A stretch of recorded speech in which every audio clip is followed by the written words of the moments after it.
I'm not a lawyer, but it's day 8 of the YNW MELLY trial, and a few things have happened, so I'm gonna catch you up on the day so far. If you remember, last week we left off with an undercover detective, and he was wearing a mask, to which MELLY's team objected. The main reason for that objection is MELLY's 6th Amendment right, which is the right to confront your accuser. Today, MELLY's attorneys did this. Sir, are you aware that your picture along with your family is on the internet as we sit here today?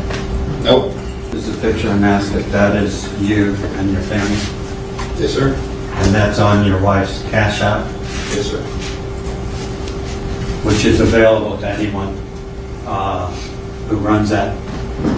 Because we just ran it this morning. I guess so.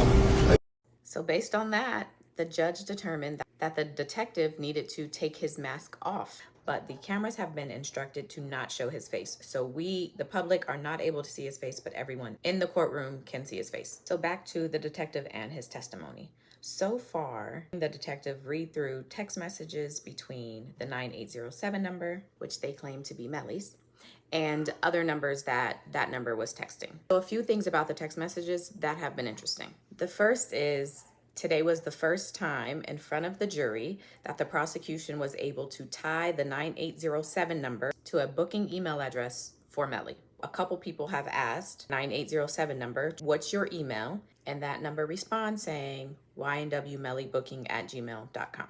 Okay, next is this text exchange between the 9807 number and someone that the detective claims is in the gang. And this is the day after the shooting. I went through what you're going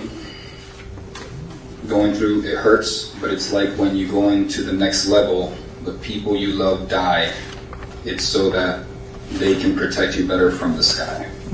There are also a number of text messages regarding MELLY not being responsive.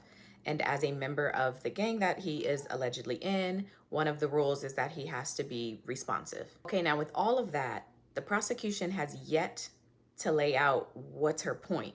Why all of this about the gang is important.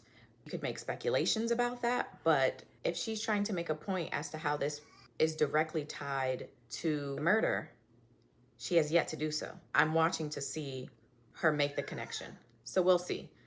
I'll be back with part 2 a little later on.